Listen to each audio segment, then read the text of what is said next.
Olá, gente, estamos aqui para mais um programa Café com Bispo. Uma alegria poder estar com você. Hoje, domingo, dia 13 de novembro, mês especial para nós, porque nós comemoramos o início da jornada da Igreja da Colheita aqui no estado do Maranhão, exatamente no mês de novembro. Nós chegamos aqui em agosto de 2005, mas no mês de novembro nós começamos a nos organizar como igreja, evangelizando pelas praças, pelas ruas, conhecendo pessoas. E aí, em novembro, nós decidimos dar início à nossa jornada como corpo de Cristo, como essa igreja institucional chamada Igreja da Colheita, né? Então, nós estamos comemorando. No domingo passado, nós avisamos que teríamos um encontro especial no dia 20, mas fomos pegos assim, desprevenidos, porque dia 20 é dia de Enem, domingo que vem agora, não é? Então, nós decidimos fazer essa comemoração no dia 27, com um café da manhã. Você é nosso convidado para estar conosco a partir das 8h30 da manhã, e no culto das 18h30, transmitido pela rádio a partir das 19 horas. Será um domingo muito especial para nós, que nós estamos tratando com muito carinho, porque será um marco de 17 anos aqui em terras maranhenses. O acolhimento que esse estado teve conosco, o carinho que todos têm tido conosco, e nesses 16 anos ou 17 anos de rádio, né? Passamos pela TV, agora estamos aí pelo YouTube, pela rádio, anunciando o Evangelho e compartilhando a palavra da fé. Muito obrigado por você estar aqui conosco esta manhã. Hoje eu venho com meus dois queridos amigos, minha amiga Loide Nogueira. Bom dia, Buongiorno. Bom dia, gente. Bom dia, você que está aí com a sua mesa preparada. Olha, eu quero dizer para você que o nosso aniversário, né, aqui na Colheita será maravilhoso. Nós estamos celebrando, já estamos em festa e convidamos você a estar conosco no dia 27, Bispo, é isso? Sim, dia 27. Dia 27. Eu tenho encontrado tanta gente que tem mandado abraço para vocês, viu, gente? Legal. Abraço para vocês, diz que está amando assistir o programa, ouvir o programa, viu? Então, estou dando aqui esse abraço que mandaram que eu desse a vocês. É recíproco. Ok. Nosso abraço aqui no metaverso da nossa relação, que tem sido legal, né? Eu também tenho me deleitado. Eu também assisto o programa, Loide. Quando nós terminamos a gravação, e assim, nessa nossa coisa aqui do ao vivo, acontece que muitas palavras saem do oráculo, né? Elas brotam lá do profundo, né? Isso. E quando eu chego em casa, que eu vou revisar aquilo que nós conversamos, porque, assim, eu sou exigente comigo mesmo, né? E às vezes eu penso, cara, será que eu disse o que devia ter dito, né? Da maneira que devia dizer, Cláudio? Então, eu fico sempre acompanhando nossas falas e eu tenho me deleitado. Deus tem, assim, para quem não sabe, Loide, nós não temos ensaio para o programa, nem temos um roteiro. Isso mesmo. O nosso roteiro é o texto bíblico. Isso. E aquilo que cada um de nós tem extraído desse texto, né, ao longo da nossa vida. As pessoas me perguntam sobre isso, Bispo. Sim, se tem um roteirinho, né? Se a gente tem um roteiro, se dá a gente para mandar ensaia. apostila, né? Isso. Não tem apostila, não tem. temos. O que temos aqui é o texto bíblico e a nossa espiritualidade manifesta, isso né? Isso mesmo. E a gente vai trabalhar tão harmonicamente, não é que a gente 100% se harmoniza, né? Mas até essa dissonância, ela compõe o todo, né?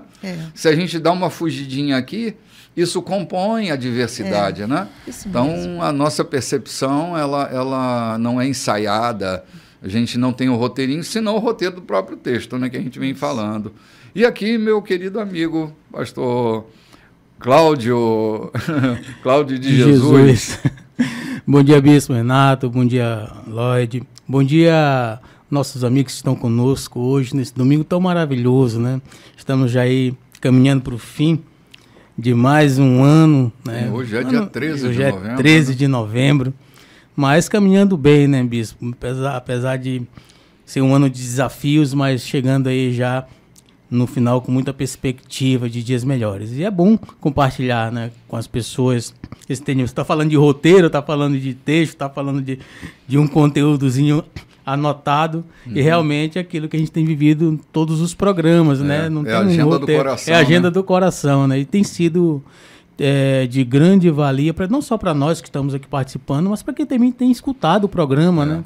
Tem visto que a palavra que a gente tem semeado é uma palavra ali com coerência, né?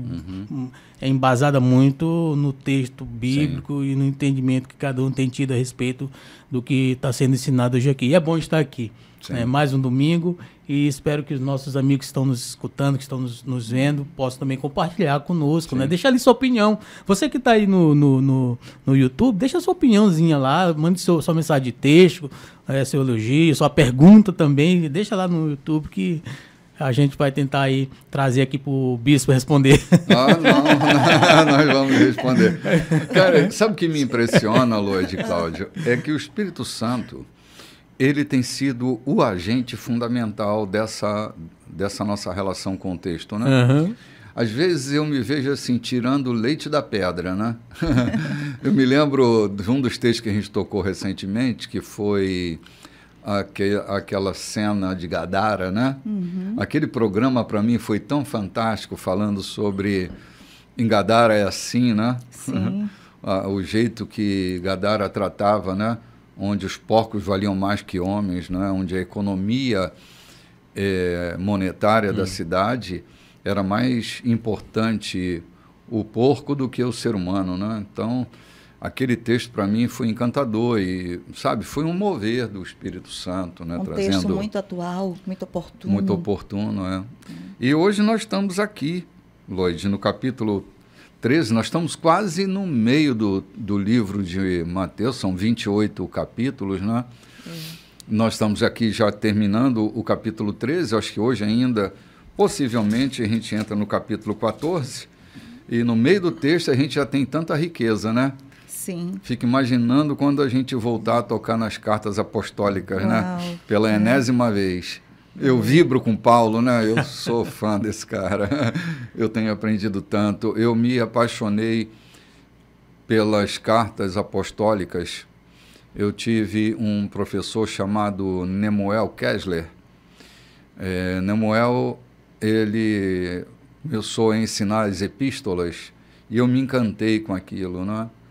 E a partir daí eu fiquei assim vidrado nas cartas, né?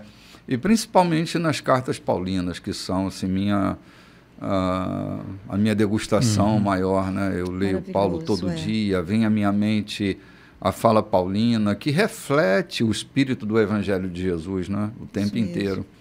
E hoje nós estamos aqui já no capítulo 13, versículo 40, não é isso, Loide? Versículo 40.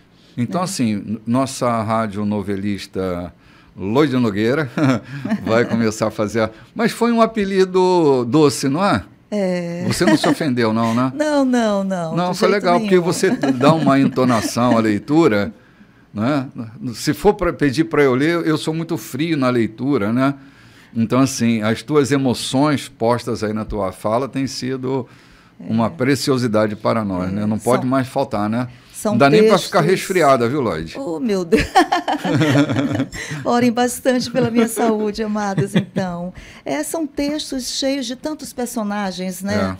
Cada um com um sentimento, com uma postura aqui diante de Jesus. Então, quando a gente lê um texto, a gente vai trazendo esses personagens à vida, né? Colocando as falas dele aqui, querendo trazer que sentimento esse personagem, Pedro, João, estava tendo naquele momento. Estava tendo naquele momento. Né? Que fala é essa, né? Que fala é essa? Uma fala muitas vezes de energia, ou então de conformismo. Como estava esse personagem? Perplexidade, então, né? Justamente, admiração. E a gente encontra nesses textos esses personagens aqui cheios de surpresa, de admiração, ressentidos, né? Vazios, como já encontramos aqui, limpos e vazios, né? Limpos e vazios. Então é isso que o Senhor vai nos levando, o Espírito Santo de Deus, né, Pastor Cláudio? Vai nos conduzindo, o Espírito Santo de Deus vai nos conduzindo, isso é a verdade. E nós estamos já no versículo 40 agora, né, Loide? Do capítulo 13. Então vamos começar, né, gente? Vamos lá. A cena em que as ervas daninhas são enfeixadas e queimadas faz parte do último ato. O Filho do Homem enviará seus anjos, arrancará as ervas daninhas de seu reino e as jogará no lixo. Será o fim delas. Ainda tentarão reclamar com o céu, mas ninguém as escutará. Ao mesmo tempo, as vidas prontas, santas e maduras irão adornar o reino do Pai. Vocês estão entendendo? Bom, vamos parar aqui na perguntinha, né? Vocês estão entendendo? Jesus perguntando aqui. Gente, a gente vem falando sobre o reino, e não é que a gente evite, mas como a gente está no fluxo da leitura, a gente acaba tocando pontualmente quando o texto reclama esse assunto, né?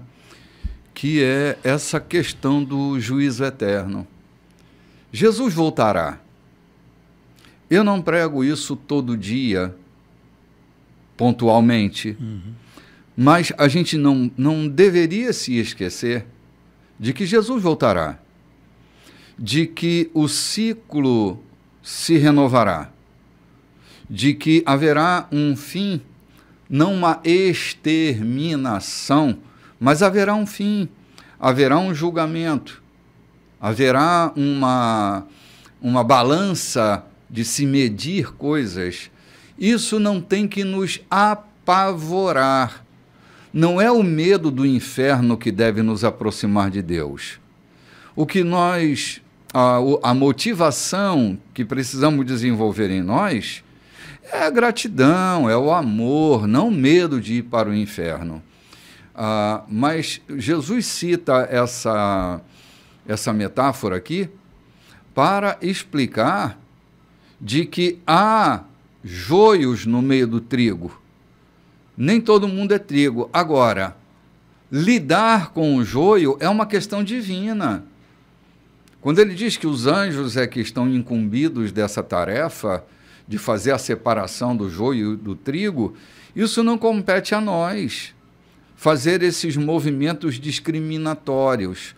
A nossa competência é amar o tempo inteiro, a lidar com as pessoas, a aprender a lidar com elas e não a discriminá-las, execrá-las, a impor em plena era contemporânea uma cultura medieval de crucificações e de queimas em fogueiras.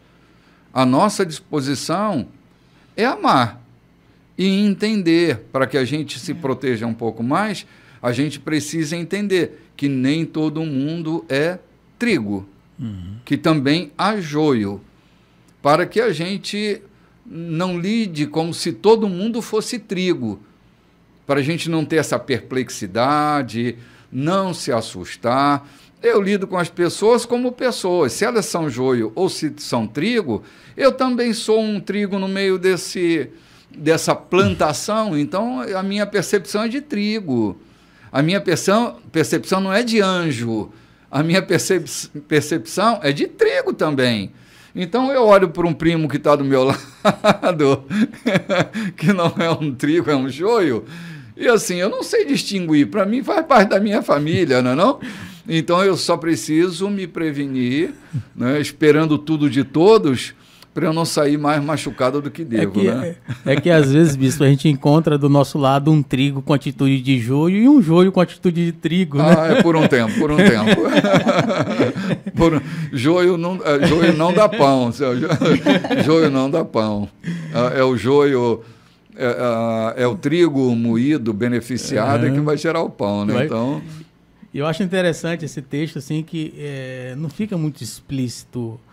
E o texto ele é um aprofundamento até a questão do arrebatamento da segunda vinda de Jesus, né? Mas eu vejo que aqui primeiro ele fala bem, que fica mais explícito, é uma separação, né? Que essa separação ela vai haver, e o texto não fala que Deus vai tirar o trigo, mas que ele vai separar o joio do trigo. Quem será tirado? Será retirado o joio ou será retirado o trigo? O joio será retirado do meio daqueles que servem. E aqueles desfrutarão de dias bons, né? E às vezes é até interessante se eu falar assim, eu não falo eu não falo isso constantemente na igreja, né? Prego constantemente esse terrorismo que às vezes as pessoas falam e não ser salvo por isso ou por aquilo outro, né? Mas é bom a gente deixar bem claro que é um fato, vai acontecer, né? Chegará o dia realmente que haverá essa separação, chegará o dia que o ciclo vai dar seguimento, que é a segunda vinda de Jesus. Nós temos que estar preparados para isso. Entendermos que nós somos trigo, né? Hoje nós não temos como discernir, né, no meio de uma multidão quem é e quem não é. Sim. Como pregadores do evangelho, como ministros, arautos, né, dessa palavra, nosso trabalho é levar essa mensagem, né, para aqueles que escutam. Aqueles que não escutam, infelizmente, vão descartar, mas aqueles que escutam e entendem vão se perceber de que essa mensagem fez efeito e é para eles, né? A mensagem ela não pode deixar de ser pregada. E a separação vai existir. No meio de tantas pessoas, realmente, há pessoas que são joio ali, isso é fato, assim como um trigo. Agora, para entender, eu sou o quê? Sou joio ou sou trigo? Né? Ou um joio pode se transformar em trigo, bispo? Não é isso que diz a Escritura. Joio é joio e trigo é trigo. Quem nasceu para ser joio nunca vai virar trigo. Nunca vai virar trigo, né? É que a igreja às vezes tem esses movimentos assim, né? De tão boa vontade, querem que filhos do diabo se tornem filhos de Deus, que joio vire trigo. Né? O próprio joio, ele fica nesse auto-engano, né? Nessa raiz de auto-engano. Aqui no versículo 43 diz que ainda tentarão reclamar com o céu, né? Ainda tentarão discutir. Sim, mas eu estou aqui, eu estou plantado. Olha, eu sou muito parecido com ele, cresci junto, desenvolvi junto, meu talento, meu dom, também faço parte. Né? Tentarão reclamar com o céu. Então, vive nessa terra do auto-engano. A Advocacia Geral da União não vai funcionar aqui. Né? Mas aqui os anjos, eles conhecem bem quem é o joio, quem é o trigo, e são eles que terão essa capacidade de arrancar, fazer esse feixe, né? E jogar no lixo. Sim, verdade. Não compete a nós julgar as pessoas, né? Não compete a nós. Jesus ensina sempre que a gente não deve julgar ninguém, não é? Que a nossa régua de medir, ela pertence só a nós, a gente não tem que estar medindo os outros, né? Bispo, sim, querida. Jesus fala isso, e hoje na inteligência emocional nós também entendemos que nós podemos nos posicionar, né, com os nossos valores, com a nossa crença, mas respeitando o outro, respeitando e sendo respeitado. É um caminho, eu respeito e sou respeitada. A minha autoridade vem também através do respeito que eu tenho com o meu próximo, né? Então, eu vejo isso, que a gente pode caminhar, dois pensamentos divergentes, diferentes, mas podemos nos posicionar com respeito. Eu respeito o teu posicionamento e a maneira como você se posiciona. Quem é você? Sim. E como você se posiciona. Exatamente, Lourdes, exatamente. A gente vive bem melhor assim, né, querida? Sim. Sem estar nos preocupando com a vida dos outros. Gente, a minha vida tem tanto material para eu trabalhar, Cláudio, e eu ainda tenho que ficar cuidando da vida dos outros. É que às vezes as pessoas acham a vida delas tão chata, ela está tão desconfortável que elas têm que se envolver com a vida dos outros para fugir da vida delas, né? E elas nem vivem a vida delas, nem vivem a vida dos outros, né? Verdade, bispo. Fica ali existindo nesse nimbo, né? É um nimbo que... E isso acaba conduzindo essas pessoas que não conseguem viver as suas vidas, se preocupam mais com a vida dos outros, a ter as suas próprias vidas frustradas na existência da humanidade, ali no meio onde ele vive, na sua existência em si, né? Você não consegue ser você mesmo. É tão conflitante, uma existência assim. A sua existência é conflitante, porque a pessoa não consegue viver quem ela é, só consegue viver quem as outras pessoas são, praticamente é uma pessoa que não tem uma existência ou motivo para existir ali. Sim. Porque é um conflito tão doentio, né, que ela mesma não consegue se encontrar em lugar nenhum. e vem os questionamentos. Né? Quem eu sou, porque eu estou aqui, porque minha vida é assim, porque aquilo outro. Sim. Eu não estou vivendo a minha vida. Eu me preocupo tanto com o que os outros fazem, eu me preocupo tanto com as opiniões dos outros, eu me preocupo tanto com o pensamento dos outros e esqueço que eu tenho que me preocupar comigo mesmo. Né? Que eu tenho até falado um pouco a respeito disso, né? Que a minha prioridade, minha prioridade hoje é me entender, é viver quem eu sou, é viver o que eu sou, é me encontrar. Eu só consigo, e falo isso, tenho falado isso para alguns amigos, né, que têm tido esses conflitos, vivendo esses conflitos de existenciais, né? Aí você só vai conseguir combater, conseguir vencer essa sua dificuldade quando você entender que a tua prioridade é você. Você primeiro tem que cuidar de si. Se você não cuidar de si, se nós não cuidarmos de nós mesmos, não teremos condições nenhuma de entender ou de cuidar de outras pessoas. Temos que viver a nossa vida, temos que viver isso trazendo para o lado emocional, trazendo para o lado sentimental, familiar, o lado religioso, né? Tanto no relacionamento conosco, o relacionamento com Deus. Se eu não conseguir viver isso, como é que eu vou viver? Se eu não conseguir entender Cristo dentro de mim, como é que eu vou fazer que as pessoas entendam Cristo fora de mim? Sim. Como é que Cristo vai se refletir através da minha vida se eu não consigo introspectar, né, ele dentro de mim mesmo? Assim somos nós, é o nosso entendimento. Se nós não entendermos, não vivemos a nossa vida e deixarmos de viver a nossa vida para viver a vida dos outros ou os problemas dos outros, como vamos caminhar? Verdade. Cláudio, domingo passado foi domingo da mesa eucarística para nós. Eu voltei para casa e passei boa parte da madrugada refletindo, pensando, Lloyd, na vida, no valor da existência e no valor da vida. Estava eu conversando com meus botões. Eu não sei o que as pessoas pensam quando imaginam a gente, quando chega em casa, porque cada um tem lá as suas coisas para fazer. Eu fui refletir essa madrugada de domingo, né? A madrugada de segunda, na verdade. E pensava tantas coisas que eu ainda posso fazer, tanta gente que eu ainda posso fazer tão feliz. Eu levei horas, eu não sei que hora que eu fui dormir, mas mais de 2 da manhã, com certeza era. Tinha tanto material em mim para eu desfolhar, tantas páginas a serem escritas, e eu pensando o texto que vou escrever sobre esses próximos capítulos da minha vida, que, cara, eu vou ficar pensando o que Cláudio está fazendo essa hora, o que Lloyd está fazendo, o que Diogo está fazendo. Cara, que eles encontrem um bom lugar para viver a vida deles. Como despenseiro da dispensa divina, eu preciso produzir bom material para que as pessoas se alimentem com saúde e elas possam pensar o melhor sobre si. Eu aprendi com Freud que o nosso inconsciente é mais moral do que a gente imagina. Então, ao invés de ficar navegando pelas imoralidades do consciente, eu mergulho nas questões do meu inconsciente, dos nós que eu preciso desatar, para que eu seja mais livre em Cristo Jesus, porque se a minha natureza... Eu não sou uma nova criatura, eu estou há 40 anos aprendendo a viver. E eu descobri recentemente que os primeiros 40 anos de uma criança são os mais difíceis mesmo, né? A gente passa 40 anos da infância da gente trabalhando coisas que nos fundaram, né? Sim. E assim, não dá tempo. Eu, enquanto trigo, preciso pensar no resultado do meu beneficiamento.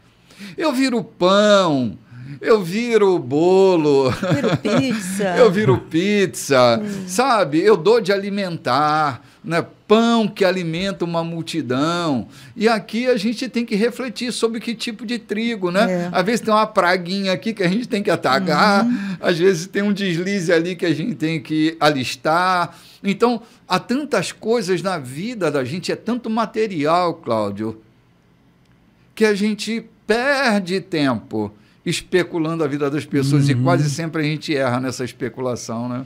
Verdade, bispo. Eu novamente trago gosto muito de trazer suas frases, né? E trago uma fala sua quando o senhor dizia assim, o nosso passado, o nosso presente tem muitas coisas escritas, mas o nosso futuro está intacto. Está intacto, né? Está intacto, tem muito que se escrever, né? Então eu até penso dessa forma assim, a gente precisa às vezes arrancar os borrões e os rascunhos do nosso caderno de vida para reescrever as coisas boas, claro, para ressignificar a nossa existência, reescrever aquilo que dará sentido à nossa vida. Eu falo, nós somos um livro, somos aí um instrumento, né, uma oficina de projetos. Né? Verdade. Nós somos uma oficina de projetos. Verdade, verdade. Isso é verdade. Olha, vou terminar como Jesus perguntou. Vocês estão entendendo? Nós vamos ali tomar um cafezinho e voltamos já já. Muito bem, gente. Voltando aqui com o programa Café com Bispo, eu sou Renato Chaves, o bispo da Igreja da Colheita, com meus dois queridos amigos da mesa de hoje, pastor Cláudio de Jesus, com o seu cronômetro parado, Eloide Nogueira, que está acompanhando a nossa jornada nesses 25 minutos de cada bloco, avançando para o segundo bloco, né? Nós terminamos com uma pergunta de Jesus. Vocês estão entendendo o que vai acontecer? Está claro para vocês? E aí Dona Loide vai continuar essa fala de Jesus, né? E Jesus continua falando: o reino de Deus é como um tesouro escondido no campo por muitos anos, até ser acidentalmente encontrado por uma pessoa. Ela fica eufórico com a descoberta e vende tudo o que possui, a fim de reunir a quantia necessária para a compra daquele campo. Parando aqui, vamos de pouquinho em pouquinho nessas parábolas, né? Olha, o tesouro encontrado, é necessário que haja uma coisa, que a gente abra mão de tudo para adquirir aquele tesouro. Ter uma vida nova, viver em novidade de vida, ter renascido, requer de nós um novo aprendizado, Lloyd.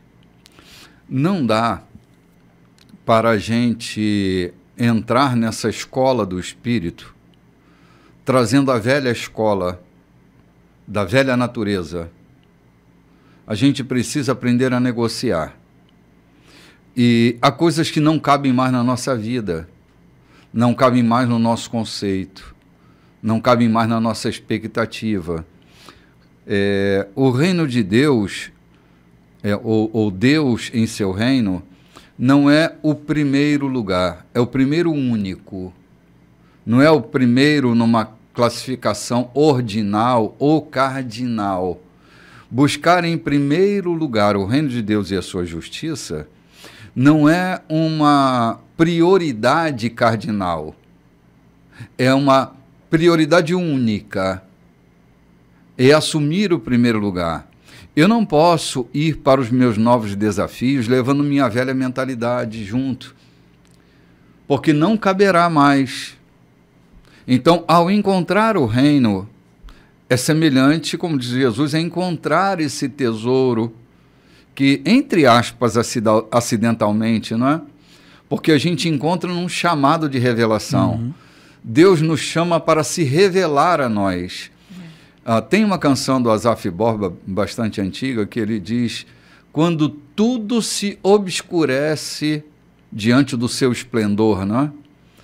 Tudo se obscurece diante do esplendor, da grandeza deste reino e desse rei, que nada mais tem sentido senão com ele, porque sem ele tudo perde o sentido, nada tem sentido. Então essa descoberta é a maior descoberta da nossa vida, é a descoberta do reino com todos os seus valores, com toda a sua cultura, com toda a sua grandeza. Se eu não estiver disposto a abraçar o reino com tudo, Não dá para viver no reino pela metade, a meia boca. Então, é uma descoberta que nos captura por inteiro. Ninguém nasce de novo em pedaços. A gente é imerso nessa dimensão para renascer. É mesmo um batismo, é mesmo uma imersão. A gente, quando é imergido no reino, todas as outras coisas passam pelo filtro do reino. O reino passa a ser a nossa lente, a nossa fala, o nosso diálogo, até a nossa vida, ela só existe por causa do reino.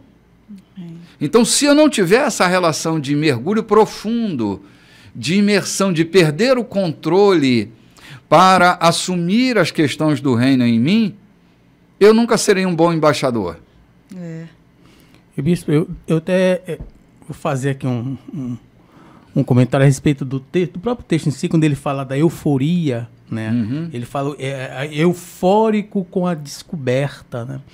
Quando a alegria descontrolada, quando ele descobre o conhecimento, né? Quando ele entende o que estava oculto, quando ele se percebe que ele pode ter acesso e pode pertencer a esse reino, né? O reino de Deus.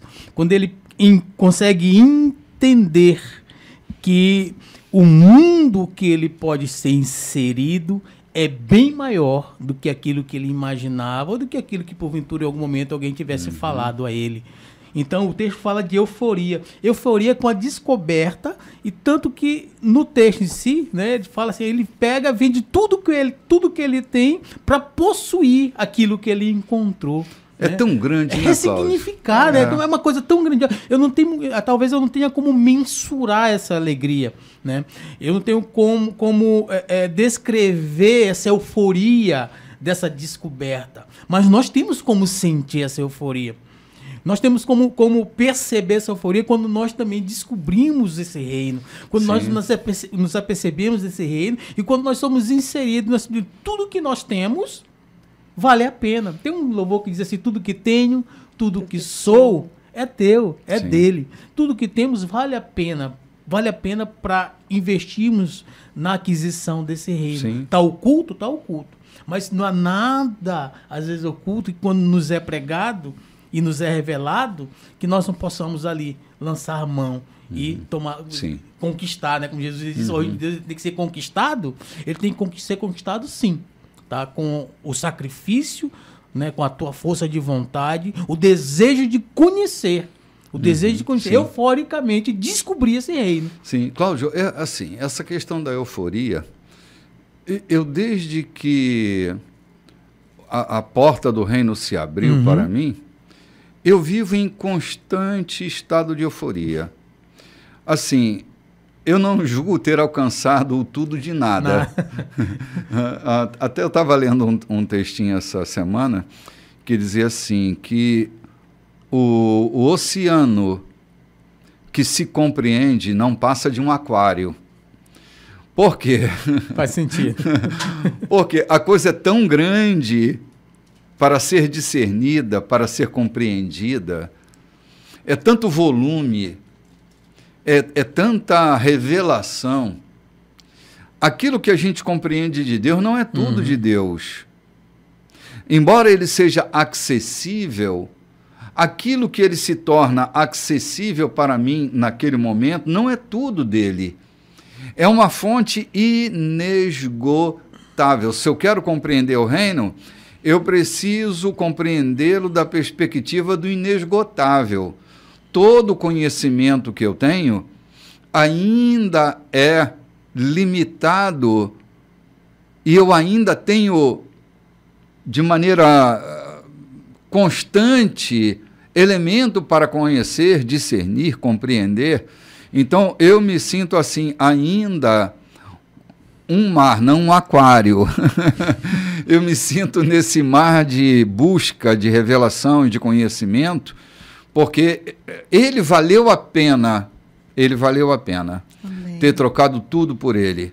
Que porque é uma descoberta constante. Isso me deixa eufórico. Amém. Cada vez que eu discerno um texto, cada vez que eu compreendo, eu ainda me emociono, eu ainda choro lendo um texto bíblico, isso me empolga, esse estado noviço da minha alma, né?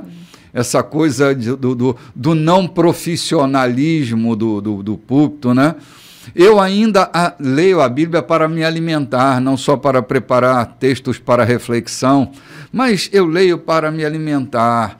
Eu não oro só para interceder por coisas e pessoas. Eu oro com o motivo da gratidão, da alegria, Amém. do deleite, do gozo.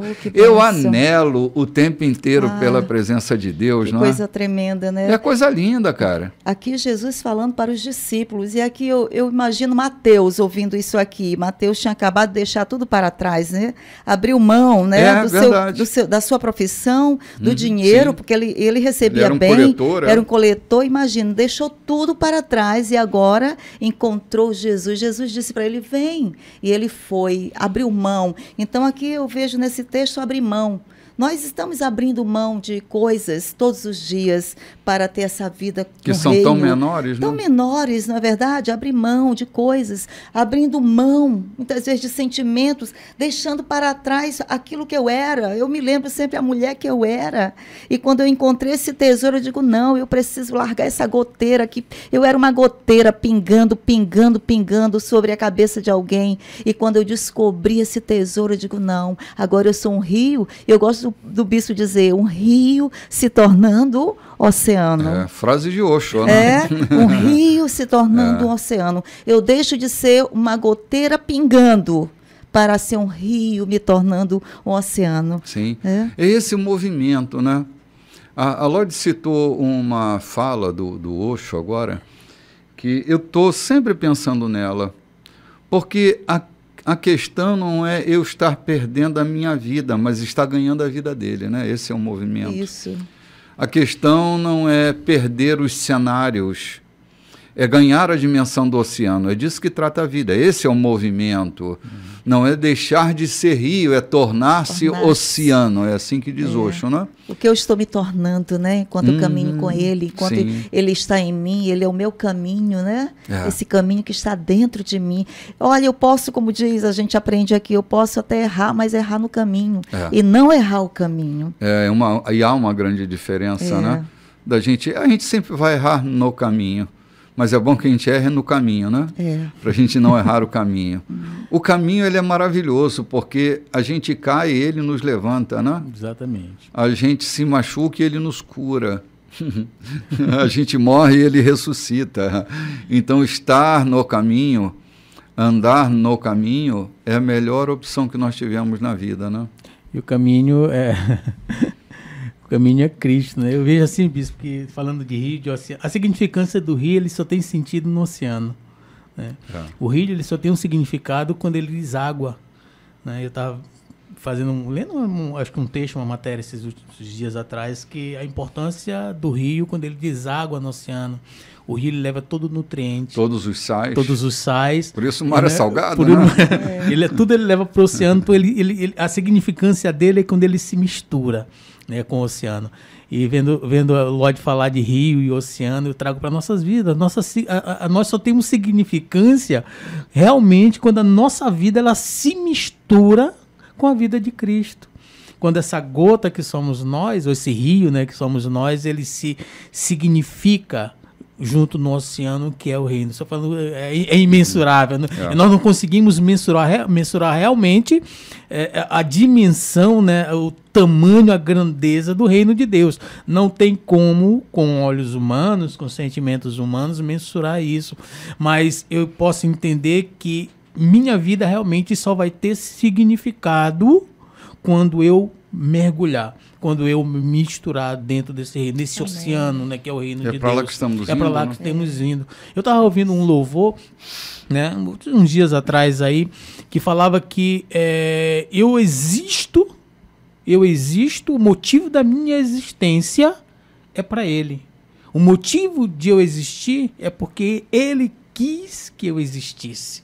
E se eu existo é para Ele, por Ele e para Ele, né? Então, se eu existo para Ele, se eu fui criado para Ele, se eu fui formado para Ele, o meu único objetivo é ser dele, é me misturar com Ele, é fazer com que a trajetória da minha vida, né, flua como um rio em direção a esse mar, a esse oceano tão imenso, né, tão grande, que é o reino de Deus, que é o próprio Jesus, né? O reino oculto vai se refletir na pessoa de Jesus Cristo, né? Na pessoa do Filho do Altíssimo. Então, significar minha vida, né? Significar a nossa vida é caminhar, é deixar fluir na direção natural, na direção do oceano. E isso é natural. Isso é uma forma natural. É o trigo que vai fluir na direção da mão de quem trabalha o trigo, né? De quem ali beneficia, né? E beneficia o trigo, exatamente. Então, eu creio que pensando assim, eu vou conseguir pelo menos ter uma visão, não uma visão macro, né, ampla, mas ter um gostinho, uma noção ali bem deliciosa do que é estar fazendo parte do reino de Deus, que está inserido nesse reino, nesse oceano. Sim, esse movimento é maravilhoso, né, Lloyd? Entrar, ir para dentro, né? É uma sucessão de parábolas agora, né, Lloyd? Aqui o Senhor continua falando, trazendo esse entendimento, acessando, né? Porque, como ele disse antes, a minha intenção aqui é criar disposição no coração, né? Deixar da mente, do intelecto e trazer ao coração as verdades, né? E aqui ele diz, o reino de Deus também é como um comerciante de joias que busca as melhores pérolas. Um dia encontra a pérola perfeita e imediatamente vende tudo o que possui para comprá-la. Entrega total de novo. Entrega total, né? Não, abrindo mão. Ele achou a pérola perfeita. E olha que a pérola vem de onde, bispo? Dos atritos da vida, né? Vem das dores das ostras. Eu gosto muito quando o bispo explica isso para a gente. São grandes aprendizados, né? Sobre como uma pérola se torna uma pérola. Ela não era uma pérola antes. Não, ela era só uma ostra irritada. Um atrito, uma dor. Uma dor, porque o esqueleto da ostra é para fora, né? Ela tem para dentro só a carne, diferente de nós, né? O nosso esqueleto é para dentro.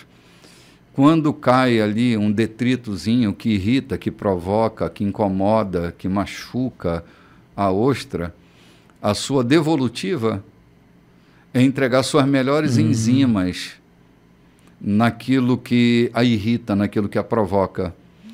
E esse movimento das enzimas sobre aquela areiazinha que está irritando a carne dela, vai sendo envolvida lentamente até virar a ostra, né? Tem um livro do professor Rubem Alves que é Ostras que não sofrem não produzem pérolas. Eu acho que é mais ou menos esse o título do livro dele, né? Que vale a pena você ler, viu? Mas olha que coisa. Eu estou sublinhando aqui a importância da entrega. Gente, há pessoas que não veem graça no movimento do reino, porque simplesmente não tem entrega. Vive na periferia, na beirinha, né? Colhendo os mariscozinhos. Não entrega. Sabe aquela visão de Ezequiel, que o cordel de medir estava posto ali nas águas, né? As águas se davam pelos artelhos, pelos joelhos, pelos lombos, até não se poder atravessar, não é? Então, assim, há uma camada de profundidade que eu preciso estar disposto a me dar a esse processo de aprofundamento, desse desvendar dos véus.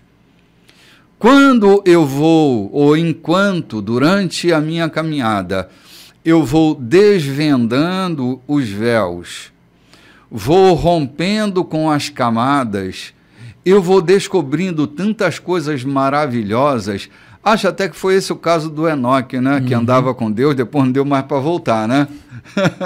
Andou tanto que ele, na verdade, acho que ele não tinha mais como voltar, nem para onde voltar. Senhor, já não sei mais voltar. Já não sei mais voltar, então bora comigo. Bora. Olha, quem anda com Deus acaba se misturando tanto com Ele que não dá mais para voltar. Cláudio, ainda que eu quisesse, eu não conseguiria mais ser o mesmo. Ainda que eu desejasse muito, não dá mais para ser quem eu era ontem. Essa madrugada de reflexão não me permite mais ser como eu era ontem. Foram camadas aprofundadas durante uma madrugada que não me consentem mais voltar atrás. Não é por teimosia, é por deleite, é pela euforia. Santa euforia. As descobertas são constantes, e a gente vai caminhando. Agora, se eu não estou disposto a entregar, a vender tudo que eu tenho para comprar essa pérola perfeita, então eu vou continuar sendo um mercador, um comerciante qualquer. Até o evangelho será mercantilista para mim. Eu serei dado ao mercado, ao varejo. E é isso que acontece. Às vezes a gente está ali pela oferta produzida. E a igreja se especializou muito em ofertas nos últimos anos, né? É um verdadeiro varejo eclesiástico. Cada um vendendo nas suas gôndolas os seus produtozinhos caprichados. Aqui é a igreja da família, a igreja da cura, a igreja da prosperidade, a igreja da vida eterna, a igreja do Espírito Santo, a igreja do... Sabe, são várias gôndolas para atrair os seus famintos consumidores. Não é assim. O reino, ele não é dado por medida, ou você vende tudo e compra esse campo, compra essa pérola, compra esse tesouro, ou você nunca vai ter acesso a ele. Qual a disposição, bispo? Eu lembro que quando o meu pai ainda era vivo, toda vez que nós passávamos por um sítio no trajeto, ele morava em Matinhas, né? No caminho de Matinhas, ele olhava para esse sítio que tinha um açude, uma ponte bem bonita na frente, ele dizia assim, um dia eu vou comprar esse sítio. Ele era tão apaixonado por aquela área, por aquele terreno, que toda vez que ele passava, ele desejava e profetizava que iria comprar, né? Mas eu via que ele não estava disposto a dar tudo que tinha, né? A vender tudo que tinha para adquirir aquele sítio. Se assim eu fizesse, talvez até tivesse... Vendia os filhos e tal. Vendia os filhos de todo mundo. Se assim eu quisesse, até poderia ter comprado o sítio, né? Porque eu acredito que dava para comprar aquele sítio do jeito que ele queria, que ele sonhava tanto e que ele almejava tanto possuir. É o reino. Né? Nós, às vezes, olhamos o reino de Deus, olhamos tudo que ele nos oferece como uma pérola bonita, mas muitas das vezes nós estamos dispostos a abrir mão do que temos, ou da vida que temos, ou do que somos, em prol, em detrimento daquela pérola preciosa. Né? Então, é o que o senhor está falando, se eu não estiver disposto a dar tudo, a ofertar tudo, a ser tudo, eu vou ser um mero espectador daquela pérola bonita. Eu vou apenas passar à beira do caminho e toda vez que passar à beira do caminho elogiar. Só isso que eu vou fazer. Vou continuar com o desejo, mas não estou disposto. É só um flerte, né? É só um flerte. E não tem como flertar com o reino de Deus. Não, ou casa ou pula fora. Ou casa ou pula fora, né? Sim. E o Senhor nos chama para casarmos com ele. Nós somos noivos ou não somos? Eu sou noivo ou sou amante? Piriguete. Eu sou noivo ou sou piriguete do reino? Eu tenho que ser tratado com um relacionamento sério. Eu tenho que ter consciência que eu tenho que ter um relacionamento sério, que eu vou partir com um relacionamento sério. Sim. E um relacionamento sério de renúncia mesmo. Aprofundamento. De aprofundamento. Não existe relacionamento sério sem que haja aprofundamento. Se eu não me aprofundar nesse relacionamento, eu vou ser um espectador, eu vou ser uma piriguete desse reino. Aí eu não estou disposto a ser isso. Tem que ser faminto e tem que não querer fazer dieta, né? Tem que não querer fazer dieta, bispo. Tem que ser tudo. Lógico, a entrega do tudo às vezes é muito difícil, muito complicado. É muito complicado. Aqui no versículo anterior, preste atenção na palavra acidentalmente. Este que encontrou de forma acidental, acidentalmente. Enquanto no versículo 45 diz que ele procurou. Ele estava com a intenção de procurar. Esse vendedor já tinha joias, mas ele não estava conformado com o que ele possuía. Ele estava atrás de melhores joias, da pérola perfeita. Ele tinha pérolas, mas ele estava atrás da perfeita. Então, aqui fala de uma igreja, de um homem, de uma pessoa que está inconformado com o que tem, que ele quer mais. Enquanto aquele achou de maneira acidental, mas encontrou, e agora eu vou investir com tudo que eu tenho. Enquanto o outro diz, eu já estava no caminho, mas eu não quero ficar só na metade desse caminho. Eu quero mais, eu quero a perfeição desse caminho. É muito interessante isso aqui. É uma fome insaciável. Insaciável. Porque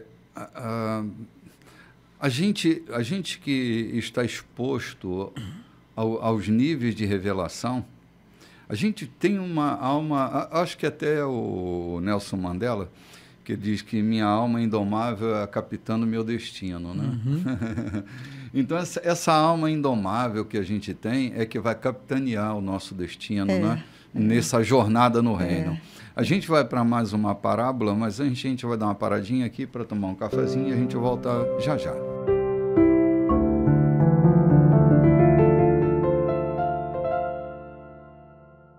Olá, gente. Esse é o terceiro bloco da nossa programação. Hoje, dia 13 de novembro. Um domingo fantástico. Lembrando a você que no dia 27 de novembro, nós temos o nosso encontro comemorativo, 17 anos da Igreja da Colheita aqui no estado do Maranhão. Vamos comemorar isso com um maravilhoso café da manhã, a partir das 8h30 da manhã. Você é nosso convidado para estar conosco aqui, comemorando essa data tão preciosa para nós. E no culto noturno, na nossa grande celebração do culto das águias, que tem sido um encontro de mensagens sempre bastante impactantes para a mudança da nossa mente, não é? Arrependimento, mudança de mentalidade, mudança de modelo mental, que é uma das coisas mais complexas da vida da gente, né? É mudar a mentalidade. Se você muda a sua mentalidade, você muda a sua vida. A gente não vai dar um passo além das cercas impostas por nossa mentalidade. É mudando a mentalidade, ampliando as suas fronteiras, que nós ampliamos as fronteiras dos nossos deslocamentos pela vida, né? Então, por isso é que João Batista aparece lá no deserto da Judéia dizendo: mudem a mentalidade de vocês, porque o reino está próximo. E nossa mentalidade tem sido mudada dia a dia por causa da força do Evangelho em nós. O poder da vida de Jesus em nós tem sido maravilhoso. Então, venha estar conosco nesse dia 27 de novembro, nessa data comemorativa para todos nós. Gente, nós estamos discorrendo sobre algumas parábolas que falam da entrega, falam do depósito do nosso tudo. Eu tenho pensado muito que, muitas vezes, não basta a entrega do nosso melhor. Às vezes, a vida vai requerer de nós a entrega do nosso tudo para que a gente tenha acesso àquilo que a gente propõe. E Jesus está dizendo exatamente isso, é a entrega do nosso tudo, não a entrega do nosso melhor, para que a gente acesse o reino e o reino seja acessado para nós, não é? A revelação ela é dada com esse enfrentamento com as questões do reino. E nós vamos seguir com umas parábolas na noite. Então, estamos na... Versículo 47. 47. O reino de Deus também é como uma rede de pesca lançada ao mar, que apanha toda espécie de peixes. Quando está cheia, é puxada até a praia. Os peixes bons são recolhidos e guardados num tonel. Os que não estão bons são jogados fora. Assim será feito no desfecho da história. Os anjos virão, separarão os peixes ruins e os jogarão fora. Haverá muita reclamação e desespero, mas isso não vai fazer nenhuma diferença. Jesus perguntou: vocês estão entendendo? Eles responderam: sim. Espera aqui, antes dele acrescentar qualquer coisa, nós voltamos ao mesmo ponto. Vocês estão entendendo? Jesus está mostrando com clareza, para que a gente não se engane, de que tudo que está no mar não é peixe, ou não é peixe de boa qualidade, pode ser um crustáceo que venha na rede. Novamente, a parábola faz alusão ao joio e o trigo, né, numa linguagem agrícola. Agora, Jesus está usando a linguagem pesqueira, porque ele também tinha muitos pescadores com ele, né? Exato. Então, era a economia da época, né? Ou era pecuária, ou era pesca, ou era agricultura. Era a principal economia, né? O comércio desses objetos. E Jesus está novamente dizendo: vocês estão entendendo que haverá o fim de um ciclo, que a entrega é que vai fazer a diferença nisso aqui, né? Quem somos?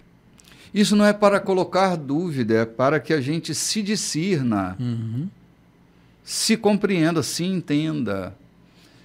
Eu não tenho dúvida da minha salvação.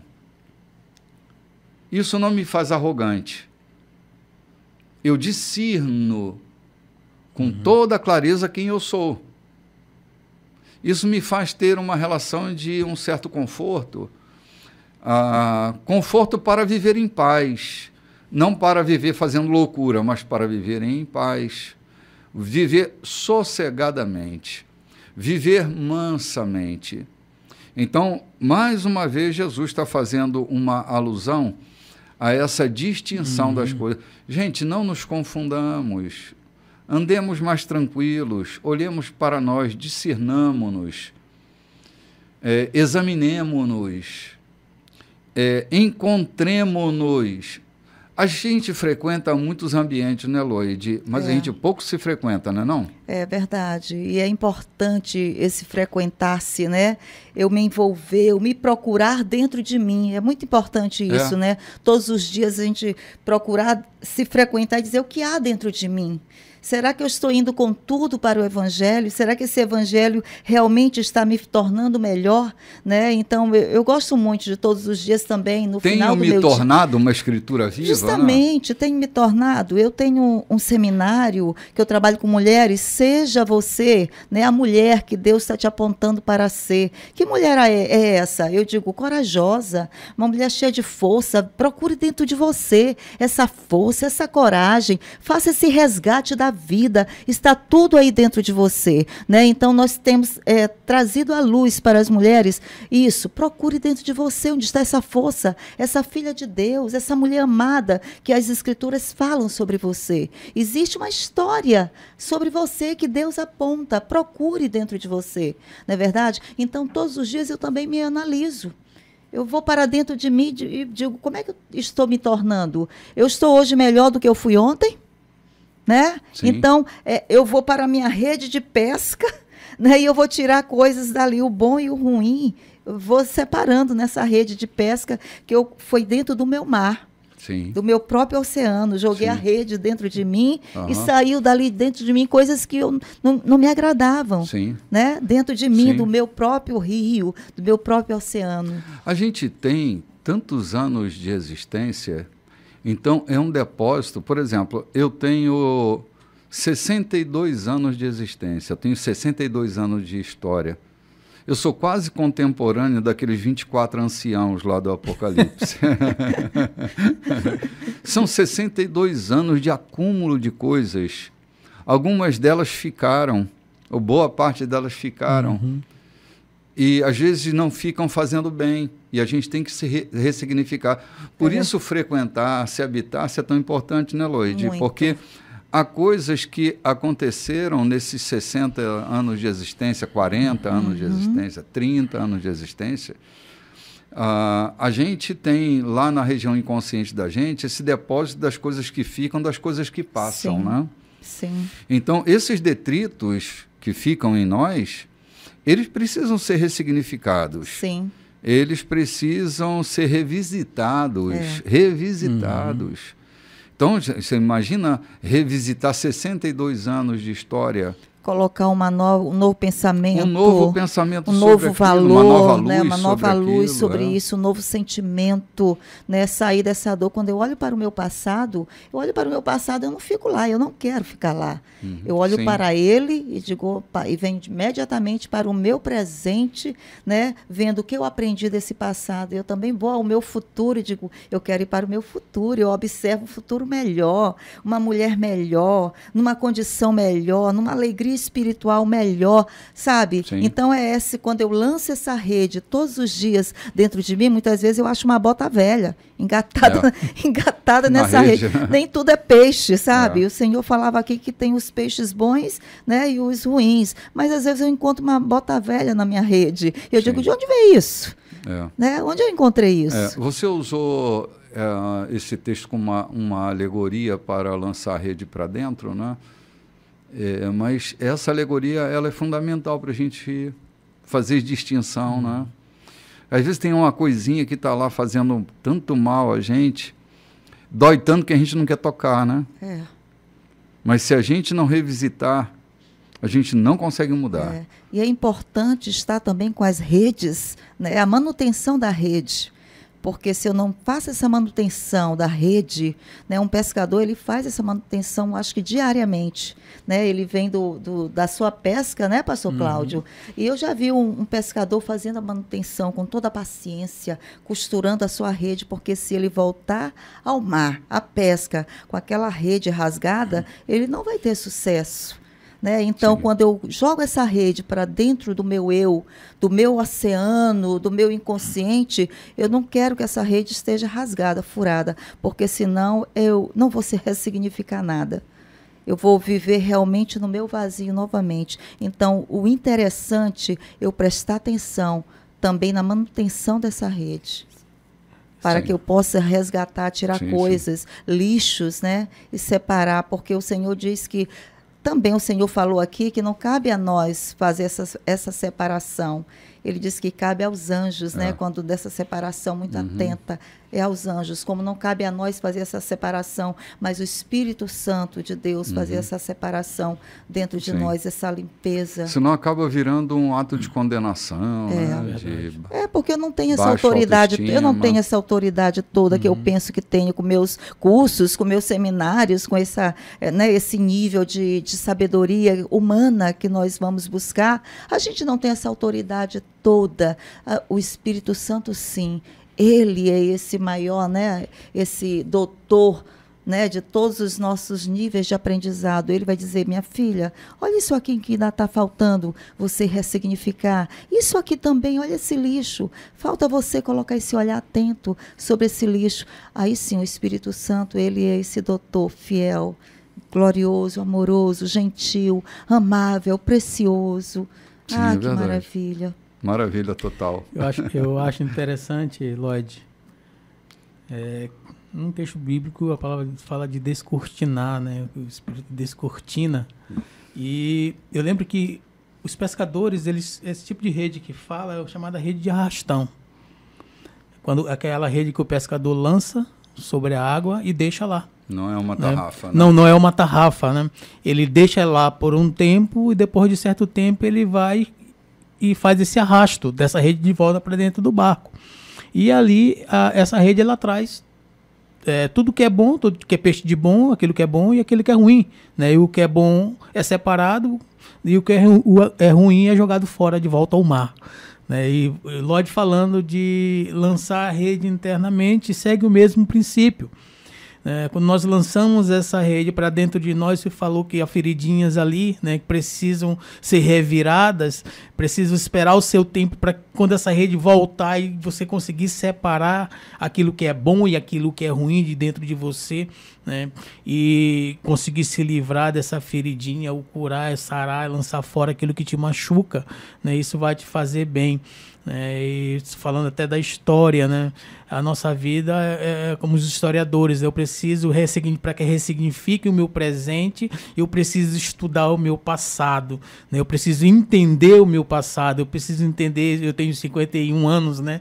Eu preciso entender nesses 51 anos a minha história de vida, a minha caminhada, aquilo que fez sentido, aquilo que não fez sentido, aquilo que foi bom, aquilo que não foi bom, aquilo que me fez crescer, aquilo que não me fez crescer, porque é aqui que eu vou aprender. É com essa ressignificância, com esse entendimento e ressignificar isso, que eu vou conseguir progredir. É minha rede lançada ao mar, ela vai trazer coisas boas, mas também vai trazer coisas ruins. Que cabe a mim, vai caber a mim fazer a separação, né? O evangelho é a mesma forma, né? O evangelho foi lançado ao mar, como essa rede de arrastão, né? E está aqui até hoje sendo lançada.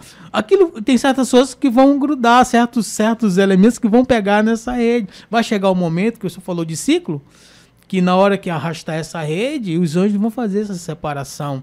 Vão deixar no barco aquilo que é bom e produtivo e vai lançar fora aquilo que não tem sentido e significado nenhum, aquilo que não vale de nada. Internamente eu falo da mesma forma, eu lanço essa rede para dentro, deixo, e depois na hora de puxar aquilo que faz sentido na minha vida, eu deixo. E aquilo que não faz sentido na minha vida, como diz assim, eu cauterizo, né? Eu deixo para fora, lanço fora de mim.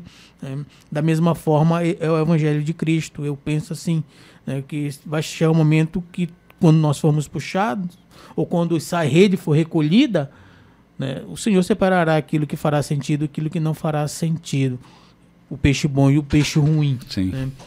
Ressignificar, eu acho que é o melhor caminho, bispo. Hoje, né, eu penso assim, que ressignificar nossas vidas, construir a nossa história, a partir do momento que nós temos esse entendimento de que eu preciso rever a minha caminhada e a partir daí caminhar, progredir, avançar, eu acho que eu começo a vislumbrar melhor o meu futuro. Né? Novamente eu volto no texto anterior, né, de uma fala, que o meu futuro está lá intacto. A minha vida está intacta, ninguém ainda mexeu nele, ninguém escreveu nada, ninguém pisou lá ainda. Né? Então quem vai decidir como será escrito vai ser a minha atitude, as minhas decisões. E volto numa outra fala. Decisões decidem destinos. Né? As minhas decisões decidirão o destino da escrita que será lançada lá nas minhas páginas do futuro. É a minha história que eu vou escrever. Como eu vou escrever e com quem eu vou escrever é uma decisão minha. É uma decisão nossa. Não são nossas condições, mas são nossas decisões que definem nosso destino. Exatamente, né? Bispo. Às vezes a gente está baseando as escolhas da gente nas condições que a gente tem, né, Loide? Mas é um ledo engano, é um engano infantil. Porque não são nossas condições que definem o nosso futuro, mas as escolhas que nós fazemos. Isso mesmo. Aquela noite eu lembro o texto que Pedro estava no mar, uma noite ruim, não tinha pescado nada. E quando Jesus apareceu, disse, olha, joga mais adiante. Vai mais adiante. A escolha de Pedro foi a desistência. Eu vou desistir. Sim. Mas Jesus disse, não desiste. Muda a direção. Muda o teu destino. Né? Muitas vezes é simplesmente uma questão de recalcular a rota. Né? Mudar o destino porque colocar o nosso olhar em outro lugar. Né? Redimensionar, isso mesmo. É verdade, Loide.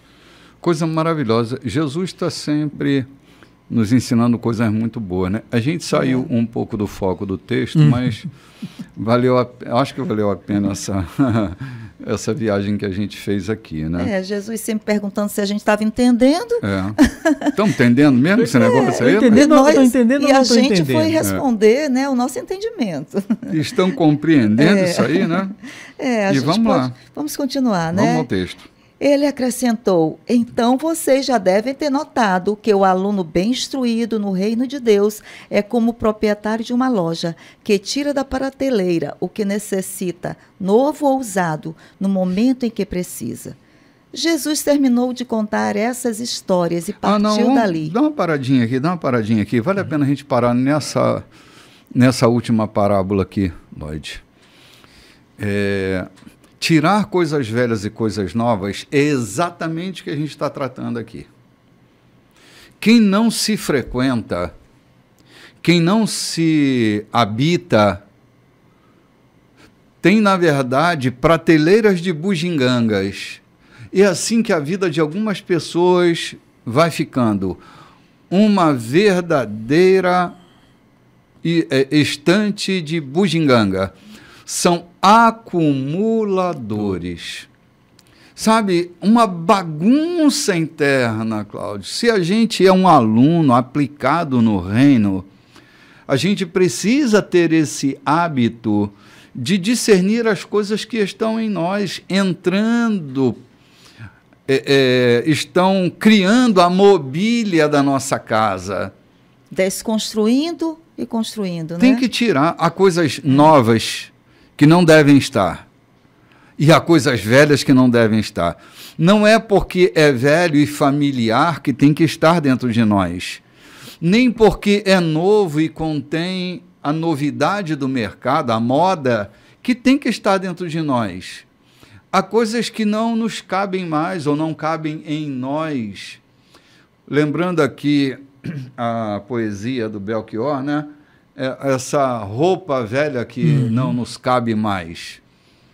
Às vezes a gente está ali com o armário cheio de roupa velha que não nos cabe mais, mas a gente fica colecionando aquilo que não nos cabe. Nunca mais vamos usar, mas a gente não abre mão daquilo, né? Parece que assim, é familiar. Um dia eu vou usar. Não vai.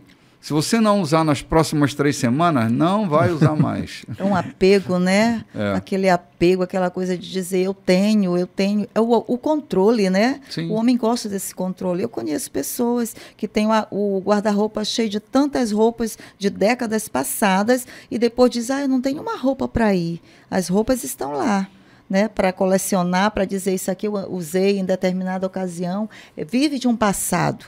E aqui o Senhor está dizendo, vocês já devem ter notado, aprenderam tanto, né, entenderam? Sim, entendemos. Então ele disse agora, porque vocês entenderam, então vocês já devem ter notado, né, que o aluno bem instruído no reino é como o proprietário de uma loja que tira da prateleira o que precisa, novo ou usado, no momento que precisa. É isso aí. Eu acho que saber discernir isso. Saber discernir. A minha esposa, ela dizia, e ainda diz isso, né, nas nossas faxinas, né, dona Durvânia, que aquilo que nós temos, que já tem 2 anos que a gente não usa, pode jogar fora que você nunca mais vai usar. Ela costuma dar esse período, né, de 2 anos, né? Se em 2 anos você não usou aquilo, jogue fora. Ou dê para alguém, porque isso não tem mais utilidade nenhuma para ti. Não vai ter mais, realmente não vai ter mais. E o interessante do texto, né, em relação, que ele faz ali uma conotação, tem um comparativo em relação ao aluno bem instruído, né? E que diz, olha, você como um aluno bem instruído, você é como se fosse um proprietário que já tem o discernimento de uma loja, já tem o discernimento para entender aquilo que é bom e aquilo que não é, aquilo que você necessita ou não, se é novo, se é usado, né? E, caso você precise ou não vai precisar. Né? Tem vida que mais parece um brechó, né? Mas parece um brechó, interessante só isso. Tem coisa velha. A questão da prateleira de bugigangas, né? Poxa, às vezes a gente guarda tanta coisa que não tem mais sentido dentro de nós. Tanta coisa que não tem, sentimentos que não tem mais sentido nenhum, não tem mais significância nenhum, né? Relacionamentos que guardamos dentro de nós que não tem mais significância, não tem mais motivo nenhum de estarmos dentro de nós, que às vezes só nos machuca, só nos fere, às vezes que vislumbramos aquilo na prateleira, ou até mesmo fica ali como um troféuzinho, sabe aqueles troféuzinhos, aquelas coisinhas que a gente tem na prateleira como troféuzinho, assim, olha, vai ficar aí porque quando eu quero te olhar e eu quero saber que foi por causa disso que eu te coloquei para me lembrar, né, aquilo que eu senti, aquilo que eu passei, então tu vai ficar aí, né? Aqueles troféuzinhos, aqueles, como diz, aqueles adereços, né? Adereços do sofrimento. Há tanta coisa, às vezes, dentro de nós que precisam ser jogadas fora, que precisam ser retiradas, que precisam ser lançadas para que ali aquele espaço seja ocupado com aquilo que é produtivo, né? Com aquilo que dê sentido. Né? Falou muito hoje em dar sentido à vida, né? Pelo menos eu falei. Aquilo que dê sentido à nossa vida, né? Precisamos sim passar por essa faxina interna, né? Por esse movimento, esse mover interno e retirar, e buscando sim, né? Procurando entender e buscando sim algumas coisas que precisam ser buscadas, algumas coisas que precisam ser lembradas e lançadas fora. E Jesus, ele diz, vocês entendem isso? Se vocês entendem, então vocês são bons alunos, né? Uhum. Se vocês entenderam, vocês são como bons alunos, já conseguem compreender o reino, que o reino é isso. O reino é ressignificar a vida. Ressignificar a vida.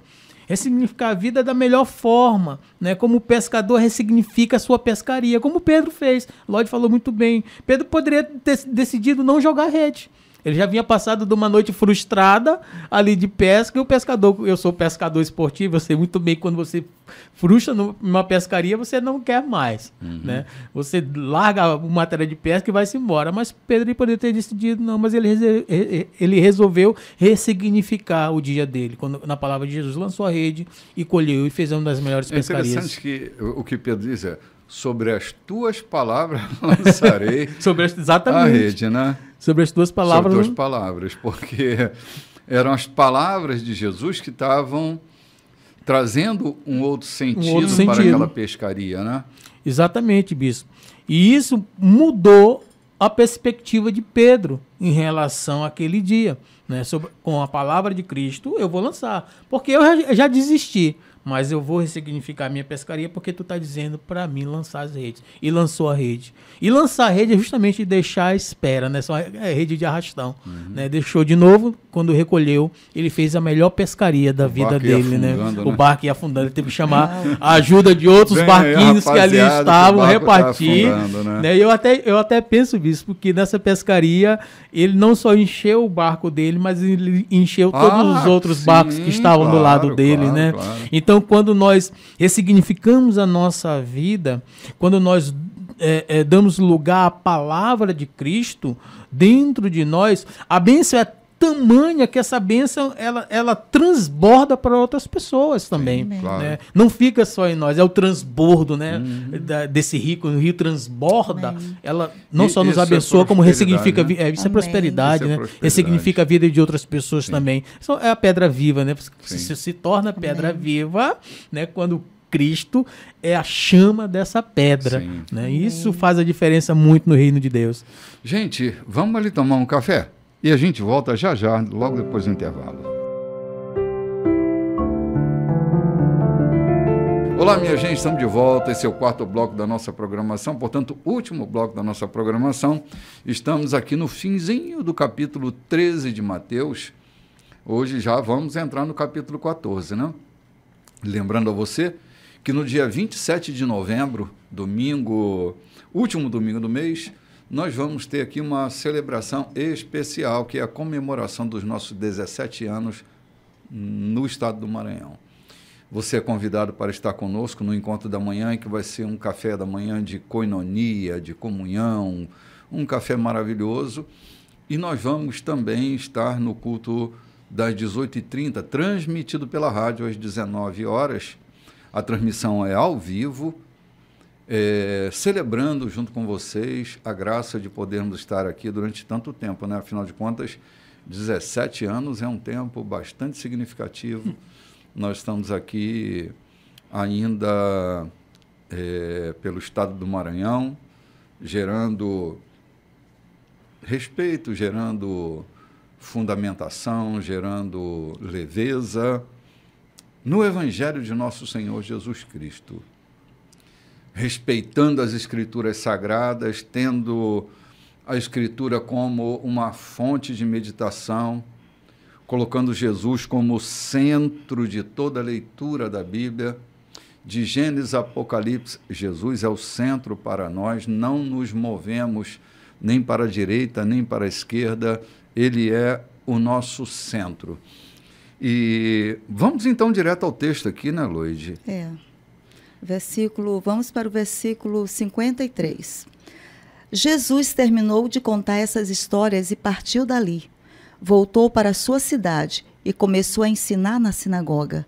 Os ouvintes ficaram impressionados. Ele é muito bom, comentavam. De onde vem tanta sabedoria, tanta capacidade? Perguntavam-se. Não demorou muito, porém, e já estavam falando mal dele.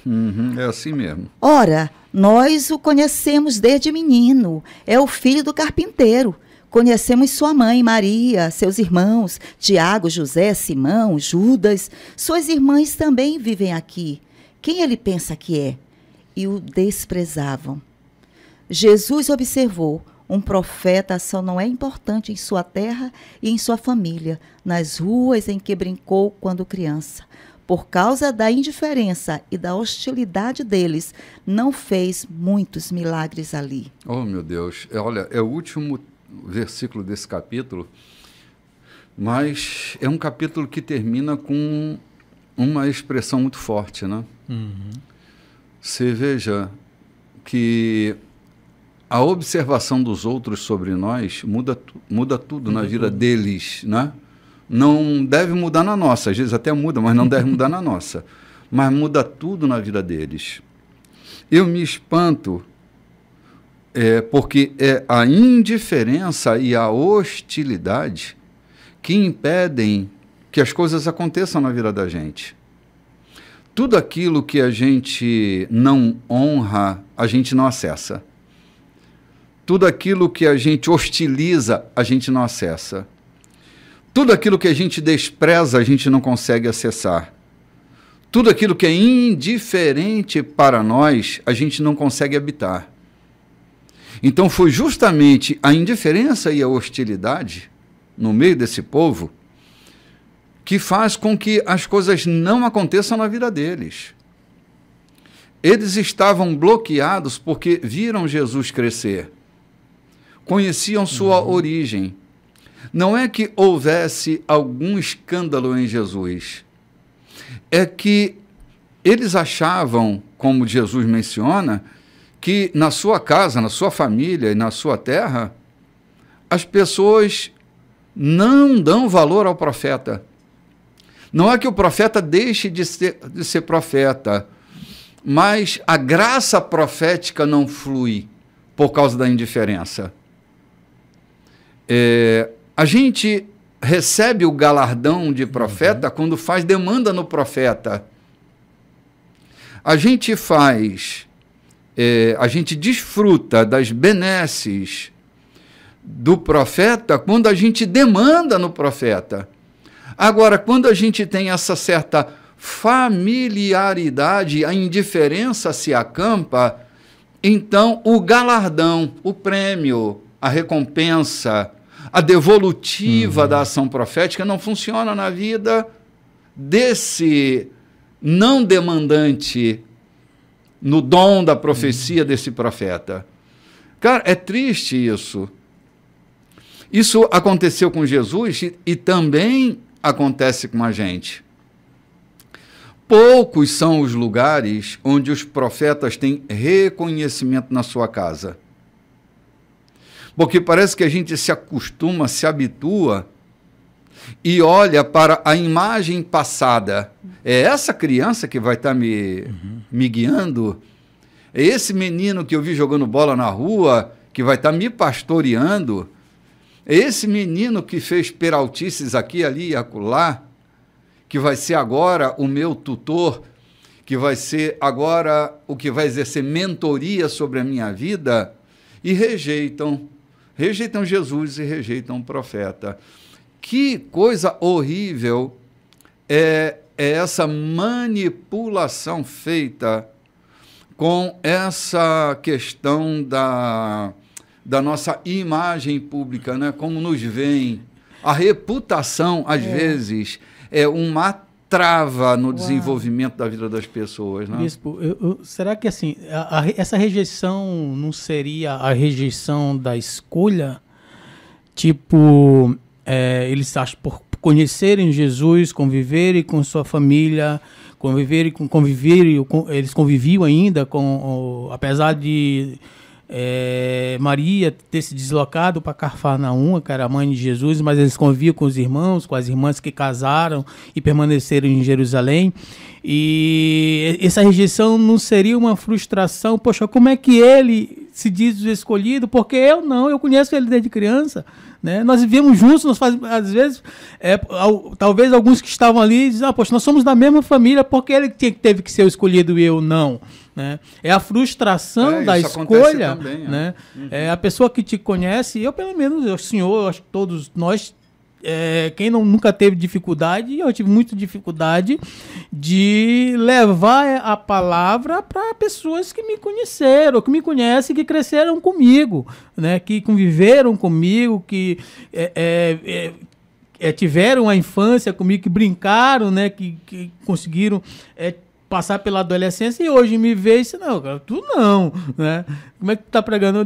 É difícil entender que tu era aquele menino levado e hoje tu tá aí dando uma de certinho, uma de santinho, né? Uma de pregador. Que história é essa? Qual dificuldade? Qual a frustração? É o que Jesus vivia, né? Então, assim, o fato dessa indiferença, eu falo, a indiferença, às vezes, da família realmente impedem que essa família seja abençoada por alguém que um dia decidiu se permitir ser templo desse Espírito Santo, se permitir fazer parte desse reino e através se permitir ser canal de bênção para a sua família, para outras pessoas, para o seu meio, para a sua cidade, o seu local, ou ali o seu ambiente de trabalho, ou fazer parte de um grupo que outrora eu conhecia como ele era, né?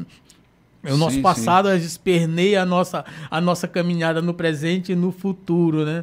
Mas quando Jesus diz as coisas velhas passaram, né, e realmente passaram, mas muitas vezes não passaram para quem ali vivia no nosso meio, né? Cláudio, eu prego o reino, Lloyd, e ensino sobre Jesus há muitos anos, há mais de 40 anos.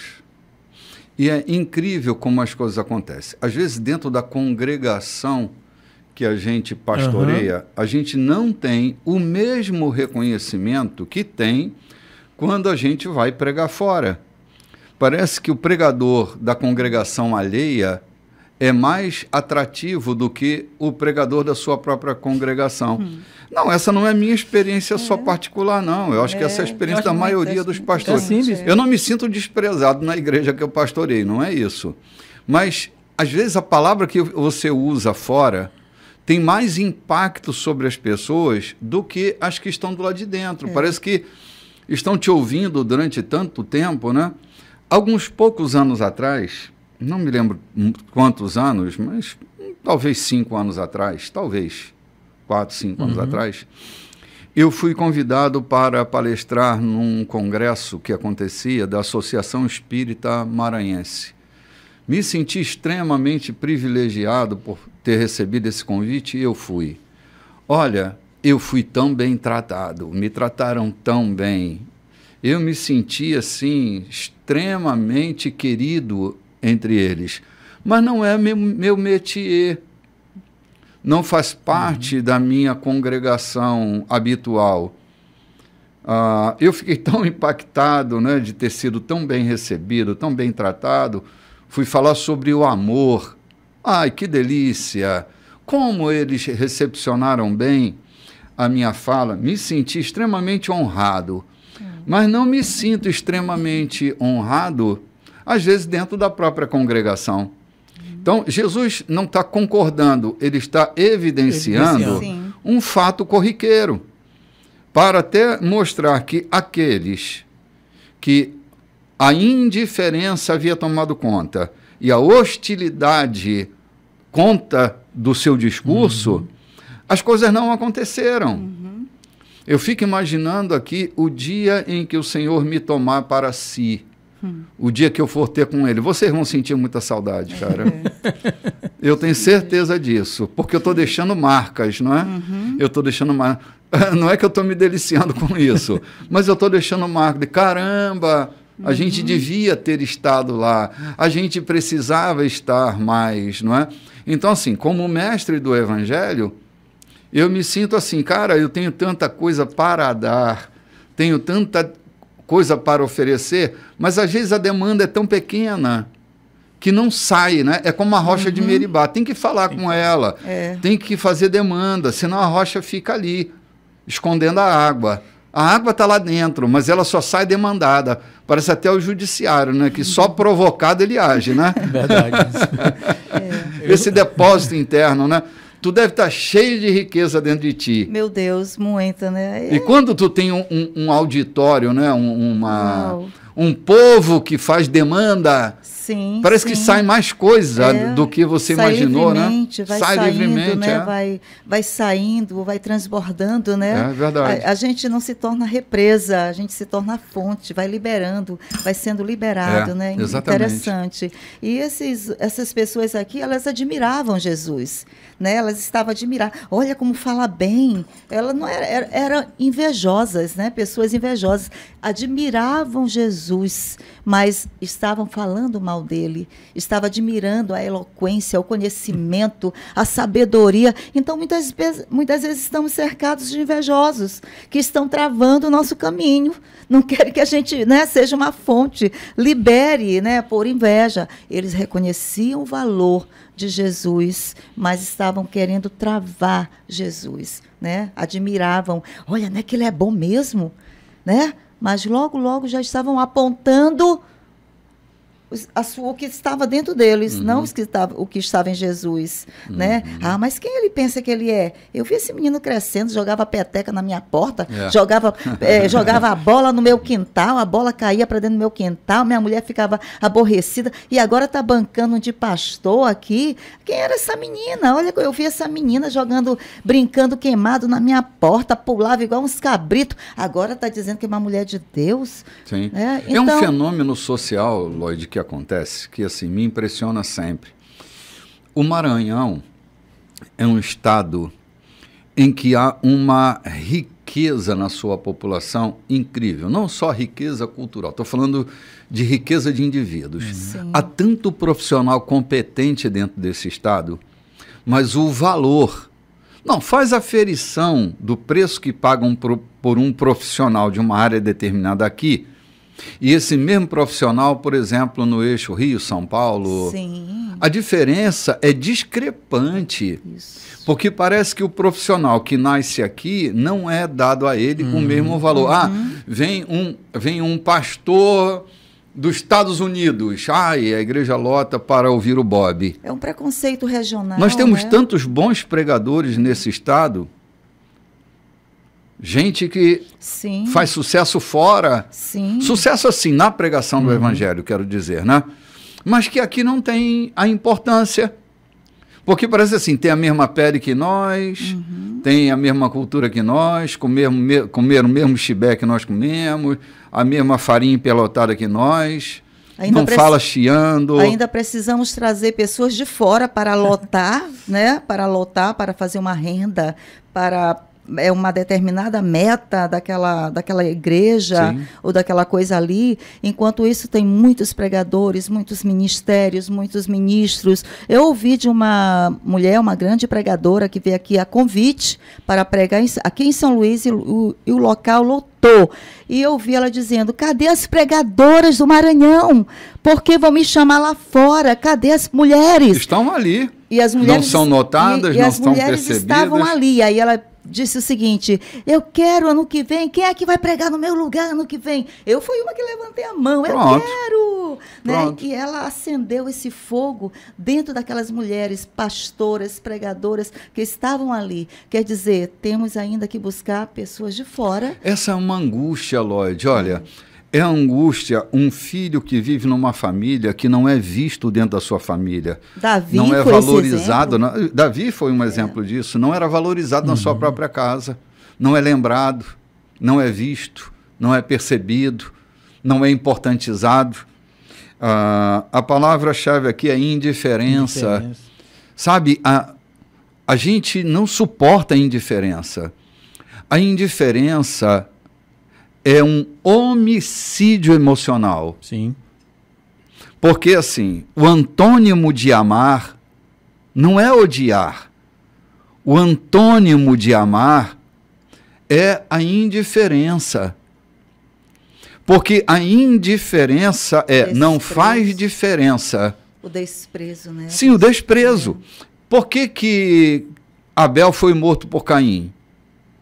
Porque foi desprezado. Deus pergunta a Caim, onde está teu irmão? Olha a indiferença na resposta dele. Acaso eu sou tutor do meu irmão? Tem uma versão que diz, acaso eu pastoreio meu irmão? Acaso eu cuido dele? Claro que sim. Mas a indiferença, porque assim, viver ou morrer, pouco importa. Então, a indiferença, o desprezo, é um homicídio emocional. Eu não tenho a coragem de matar, mas eu deixo morrer. É isso que a indiferença faz. A indiferença não leva a matar, mas a deixar morrer, que não deixa de ser implicado na questão do homicídio, o abandono. Então, é assim, a gente precisa aprender a valorizar mais quem anda com a gente. Você ainda há pouco estava fazendo um elogio ao Diogo, que ele é essencial aqui. Me complica porque onera a folha de pagamento, né? Mas, cara, a gente saber, não, Diogo? A gente saber que faz diferença, que a gente tem importância. Vocês estão aqui ouvindo e vendo a Loide falar, o Cláudio falar, o João Silveira falar, eu estou falando. Então, assim, a gente não está acontecendo senão por causa do Diogo, que vocês nunca viram, está atrás das câmeras aqui. Sem a operação dele, na qualidade do som que vocês ouvem e na qualidade da transmissão da imagem, que ele é zeloso por fazer, mas não vai pedir aumento, viu, Diogo? Na qualidade da operação dele é que a coisa faz acontecer. Se a gente afeta tanta gente em tantos países, boa parte dessa responsabilidade é dele. Ele amplifica a nossa voz, ele amplifica o quadro da nossa imagem, ele pega nosso melhor ângulo, não é não? Deixa a gente mais bonita, né? Então, assim, perceber que a gente faz diferença, não é? Não é uma questão, assim, de um ego doente querendo ser massageado, não. É uma questão da gente se perceber importantizado na relação. Muita gente está se perdendo, Cláudio, diante da falta do olhar do outro. Verdade, bispo.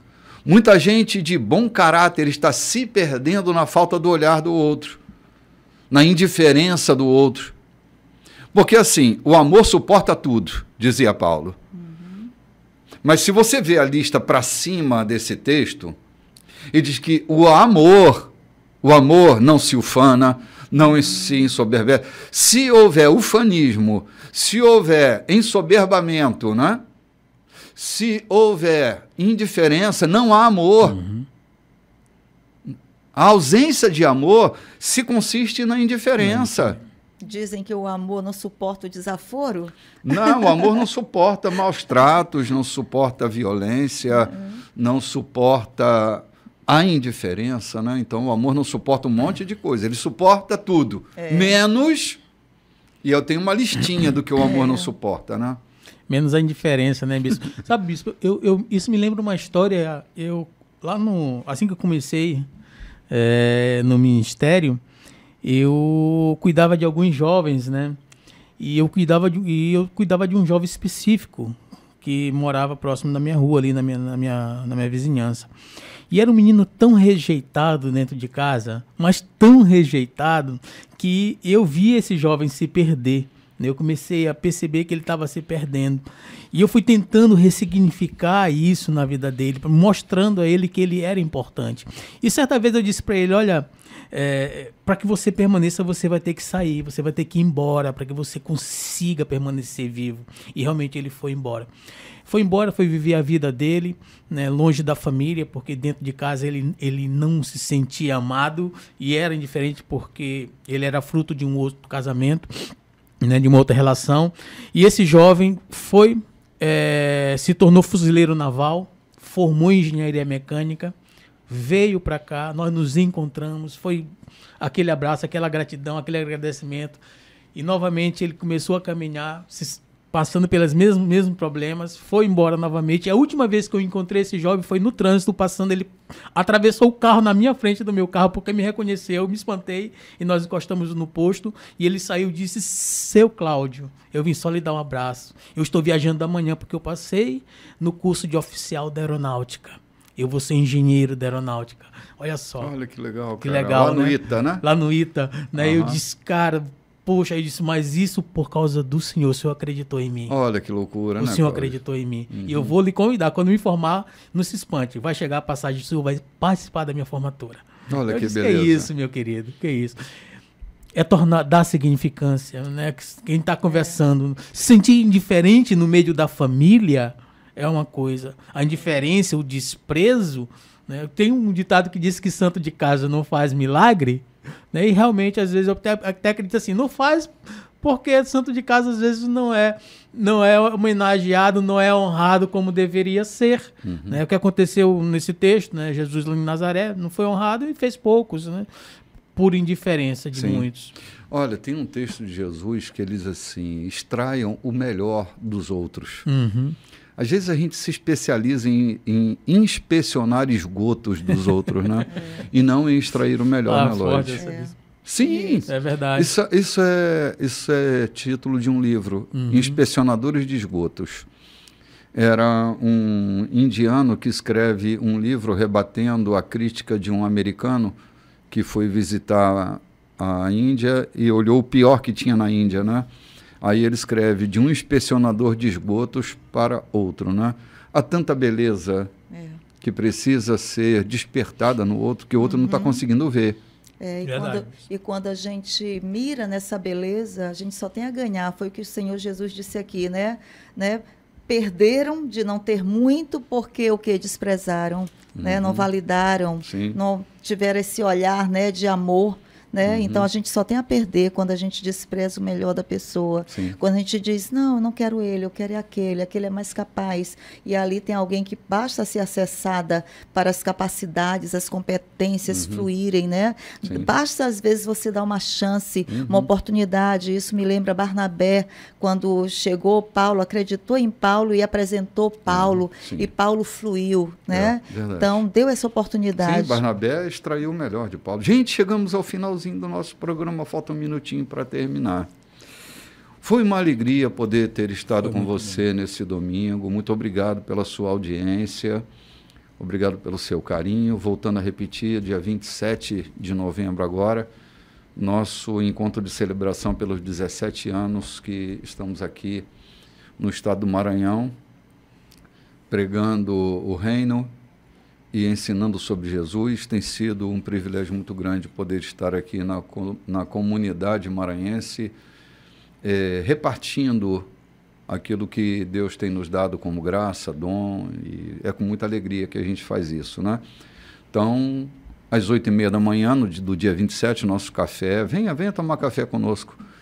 E também às 18h30 no Culto das Águias. Será um encontro maravilhoso. Eu me despeço com paz, desejando a você felicidade. Deus te abençoe e te dê uma semana vitoriosa. Semana de paz a todos, e não esqueça de acompanhar a gente nas redes sociais, tá? @Igreja da Colheita. Se inscreva no nosso canal e compartilhe conosco, esteja interagindo conosco, que a gente vai estar lá esperando no vocês. Nosso canal YouTube também. No canal YouTube, né? E não deixe de deixar o seu likezinho lá, tá? Igreja da Colheita, @Igreja da Colheita, canal YouTube. Todos os domingos nós estamos lá transmitindo. YouTube e Instagram nós estamos bombando todo dia. Bombando todo dia. E a live do Bispo também, né? Toda terça-feira. Né? Terça-feira às 19h, não é isso, Bispo? Em ponto, no @Igreja da Colheita. @Igreja da Colheita, Bispo Renato aí com toda terça-feira ele tem uma palavra tremenda. Maravilhoso. Lloyd, sua saudação é para essa gente linda. Gente linda, obrigada porque vocês estão aí mais uma vez e olha, shalom para você.